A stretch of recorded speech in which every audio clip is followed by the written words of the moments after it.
रोजाना एक खूबसूरत लड़की अकेली यूनिवर्सिटी जाती थी और उसी यूनिवर्सिटी में उसका पिता एक डिपार्टमेंट का इंचार्ज था।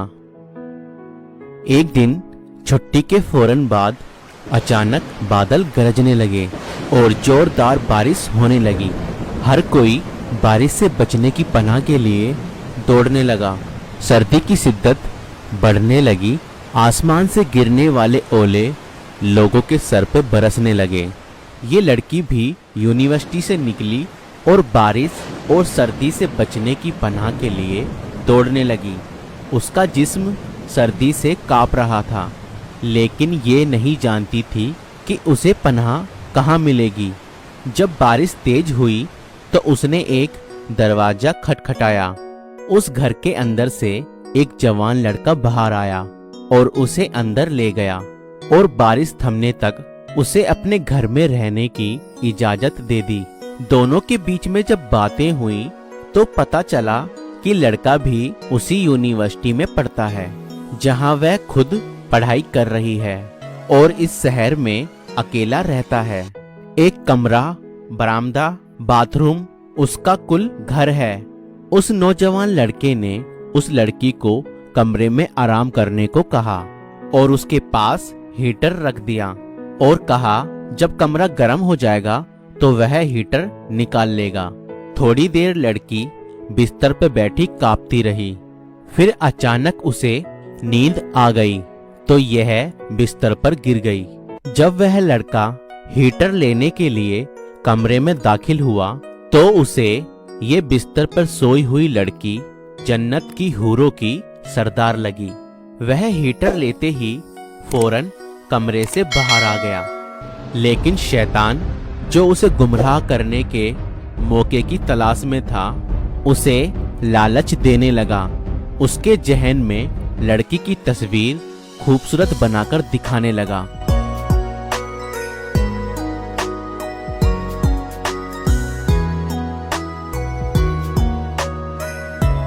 थोड़ी देर में लड़की की आंख खुल गई। जब उसने अपने आप को बिस्तर पर लेटा हुआ पाया तो हड़बड़ाकर उठ गई और घबराहट के आलम में बेतहाशा बाहर की तरफ भागने लगी।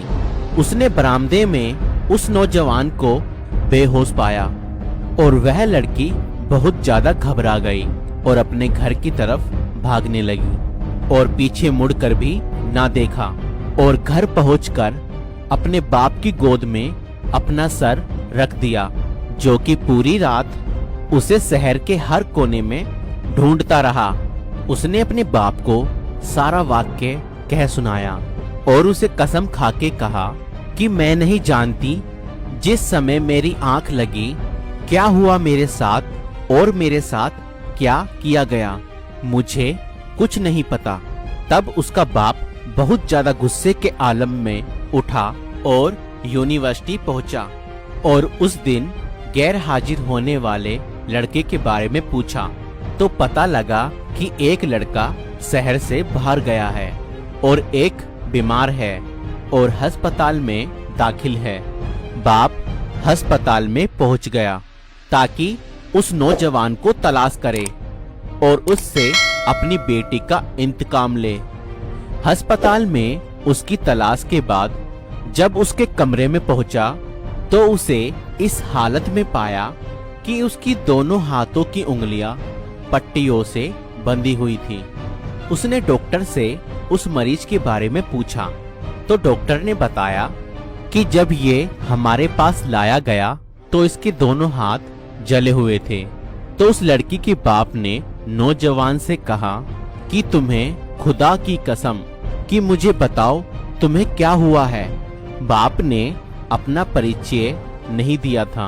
वो बोला कि एक लड़की बारिश से बचती हुई मेरे पास पनाह लेने के लिए आई। मैंने उसे अपने कमरे में पनाह तो दे दी, मगर शैतान मुझे उस लड़की के बारे में फिसलाने लगा तो मैं उसके कमरे में हीटर लेने के बहाने दाखिल हुआ तो वह सोई हुई लड़की मुझे जन्नत की हूर लगी। तब मैं फौरन बाहर निकल आया, लेकिन शैतान मुझे लगातार उस लड़की के बारे में फिसलाता रहा और गलत ख्यालात मेरे जहन में आते रहे। तो जब भी शैतान मुझे बुराई करने के लिए उकसाता, तब मैं अपनी उंगलियां आग में जलाता और नरक की आग और उसके दर्द को महसूस करूं, ताकि मैं बुराई ना करूं और अपने शरीर को बुराई से बचाए रखूं। और फिर मेरी सारी उंगलियां जल गई और मैं बेहोश हो गया। मुझे नहीं पता कि मैं अस्पताल कैसे पहुंचा, और यह बातें सुनकर बाप बहुत हैरान हुआ और फिर बुलंद आवाज से चिल्लाया, हे लोगों, यहाँ आओ। मैंने इस पाक और खुदा का भय मानने वाले लड़के से अपनी लड़की की शादी तय कर दी है। यह है खुदा का भय मानने वाले लोगों का जिक्र। अगर खुदा का भय ना होता तो उस लड़की की इज्जत बची ना रहती और उस पर दाग लग जाता। जो भी लड़का या लड़की नाजायज संबंध बनाते हैं या गैर मोहब्बतें और नाजायज रिश्ते रखते हैं, वह अपने संबंधों को अपने माता पिता से छिपाने की हद से हद कोशिश करते हैं कि उनके माता पिता उनके इन नाजायज रिश्तों से बेखबर रहें, जबकि वो जानते हैं कि खुदा उनके हर कामों को जानता है। ऐसा क्यों है? फिर भी उनके अंदर खुदा का भय पैदा क्यों नहीं होता?